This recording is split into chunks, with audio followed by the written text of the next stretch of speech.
Right. All right, ladies and gentlemen, welcome to today's installment of Dr. Phil. Today we will be, looking into a relationship, a friendship between two men, two brothers, two roommates, two baseball players, and exactly how they've maneuvered and moved through a relationship with one another. But before we kind of need to start with what we'll be looking at in that relationship, and that's the paradigm of interdependence. And so, in order to develop necessary relational skills, you have to have a character ethic that is so foundational to this course. And in that, you have the private victory, which is the character ethic that leads to the public victory, which is more of the personal ethic. And so, in that, that's more of the habits 1 through 3, leading into the other habits that we'll get to later in 4, 5, and 6. So you have to start with the character ethic. And with this, you will have the tenets of a successful relationship. And to get to a successful relationship, it starts with a bridge of trust that must be established to ultimately deposit and increase the emotional bank account, which we will kind of dig into in their conversation. And in this emotional bank account, there's 6 deposits that are listed on the sheet of paper that you have that Covey really goes into. And we'll kind of maneuver in and out of those between them and how they've worked through those. But there are withdrawals from this emotional bank account are inevitable. But the main focus for this is how you deposit, how you increase that emotional bank account. So we'll just dive right in and see kind of how they've worked through this together to become the friends that they are. So Seth, how in your relationship getting to know Taylor have you come to more understand him as an individual? Going to our sophomore year, I knew that we were both baseball players, that we were avid baseball fans, but as the year went on, I noticed that Taylor on the TV loved to watch a lot of football, a lot of basketball, a lot of collegiate sports. When I didn't prefer to watch collegiate sports or football or basketball, I would have preferred to watch Netflix, my own Netflix shows, and kind of take time to myself. But I kind of realized that if I wanted to get into a better roommate relationship, I would have to start to understand the individual, and that I would have to start watching sports with Taylor. And so that's what I started doing, and it actually increased our relationship and made it deeper because we started getting a love for watching Lakers basketball together, and now we're good friends because we're also Lakers fans too. So. And so with this Taylor, as he's like kind of adjusting what he values in this relationship, how do you kind of attend to maybe the little things that Seth has done too? What do you attend to? I mean, mass media often glorifies like those big moments. I'm still waiting for the proposal. Hopefully it comes at some point. But I mean, like just this morning we were getting ready. I was trying to shave, and he looks at the back of my neck. He's like, "Bro, you got some neck hair going there." And it is a little TMI, but he said, "Hey, I got you tonight." And like just small things like that make a huge difference. That's like the foundation of really, really solid friendship. And so in that solid friendship, commitments are typically, the foundation. How have you been able to keep your commitments to Taylor?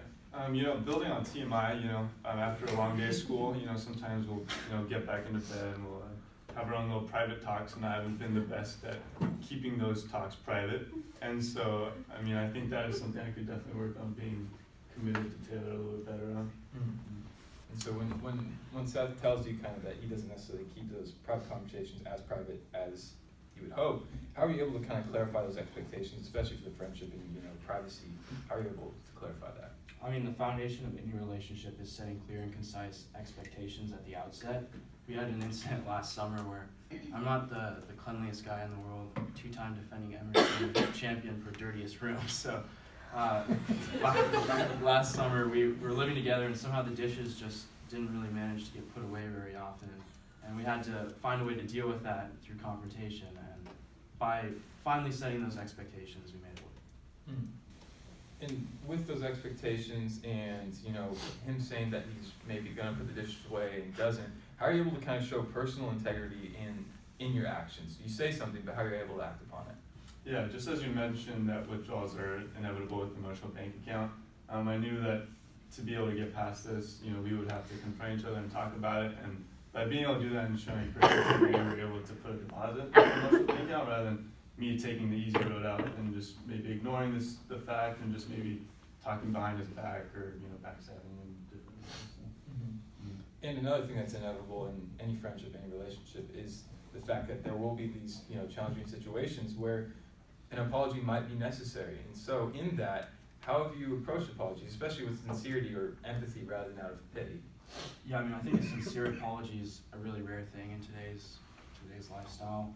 I've said multiple times to him, like, oh, the room's gonna be clean, I promise, I'm sorry about it, and next week it's just a little bit dirtier. So I think the biggest apology I had to make is like, look, this is who I am, you're gonna have to live with it, and it cycles all the way back to understanding the individual and making deposits into our relationship. So with this small and brief dialogue that we've presented to you, we've worked through these 6 deposits that really make the emotional bank account. And in these 6 deposits, like Taylor just mentioned, they go hand in hand. So it's not like you start with understanding the individual to eventually get to the apologizing.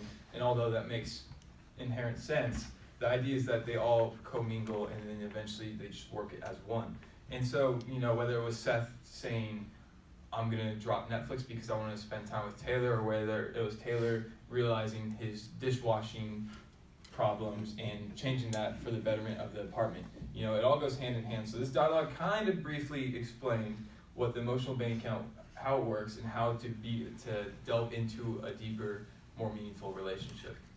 Yeah, I mean, I think it comes back to unconditional love, what it means to put an effort in to make these deposits. We talk about the laws of life and the laws of love. In order for the laws of life to come to fruition, which is cooperation, contribution, is listed on your sheet. The whole idea of working together and interdependence is that in working together, you're going to achieve something better. And I mean, 2 minds are better than 1, 2 sets of eyes are better than 1. We've all heard the expressions, but it can also be equally catastrophic. So by making these deposits and being intentional and exacting unconditional love, hopefully you can establish a meaningful relationship. Building a serious relationship and a deep relationship can be challenging, and as we've mentioned many times in this talk, there are going to be withdrawals in the emotional bank account, and rather than looking at those withdrawals as production problems, we can look at them as ways to possibly grow our relationship and help develop that relationship by seeing them as ways to confront the situation and be able to work through them and build that deeper and stronger relationship. Yeah, I mean, when defecation hits the oscillation, that's when your metal shows through. So you guys can figure that one out. And so in this, through all of the dialogue and laws of love and life that we present to you, we want to highlight the fact that, as the quote on your paper says, it is more noble to give yourself completely to one individual than to labor diligently for the salvation of the masses. So that deeper one-on-one relationship, pursuing that, being more invested, depositing more into that bank account of that person, is transactional. And so we're going to put you through an exercise now. You have 6 questions at the bottom right of your paper, and you don't necessarily need to read through them all right now, but the idea is that we want you to partner up with the person to your left or right, just one partner, and for the next 3-ish minutes, we want you to go over one of the questions, or 2 of the questions if you have time, and maybe get vulnerable. You don't have to get super vulnerable to the fact of, you're very uncomfortable, but maybe open up a little, because this is something that guides that one-on-one relationship.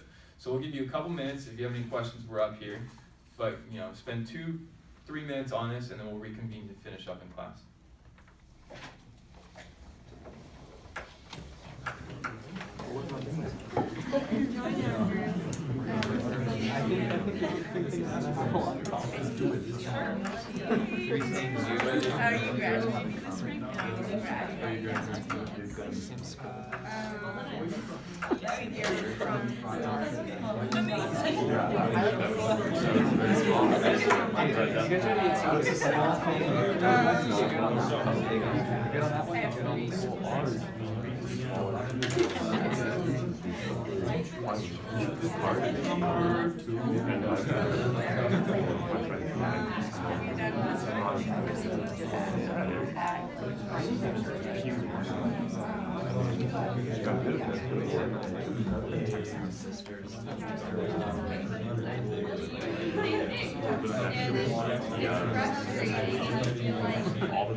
She has a lot of family members that And I think also that like happy to start the day.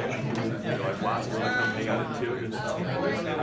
instead of actually just like sitting down and doing it, she has like a lot of friends, like, she doesn't meet people, like, it's just about,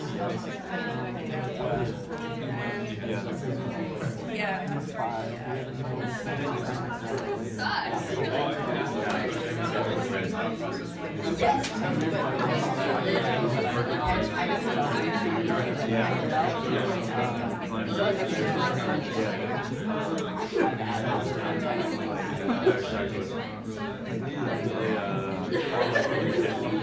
Alright guys, let's bring it back. Let's bring it back up here.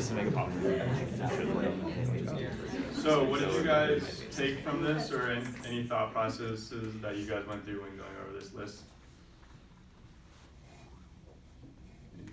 Yeah. Well, I feel like the first question was a little bit more surface level, and it was pretty easy to be like, oh, this is just gonna be a great exercise, like I can pretend like I'm saying stuff about myself, but not actually, you know, because we both have covers on and stuff like that. But then, like, you get deeper into the questions, and like, once we hit question 3, we were like, oh shoot, this is like really hitting hard, and stuff like that, so. But I think it took the more surface level understanding of each other to have commonality, and then from there we could go deeper. Anything else? Also, living in a house, understanding these situations, these are good guidelines to make apparent that, oh, this is who I am, this is who you are, and understanding that that's how you guys act and treat each other. So knowing that, I think that helps to like build a relationship based on that and understanding. That's a good starting point. Yeah, I mean, I think the whole idea of you have to be independent to engage in a relationship of interdependence, that was the crux of this entire argument. And having that character ethic that Grant mentioned at the start of the presentation, that's your foundation to build upon. A lot of people try to get away with these superficial like communication skills. You all know the guy who's like super good getting along with people, but then when something really needs to be done, you don't necessarily trust them or something like that. And so I think hopefully you can take these 6 cues or ways to invest in your emotional bank account and make deposits and establish more meaningful relationships in the future. Thank you guys.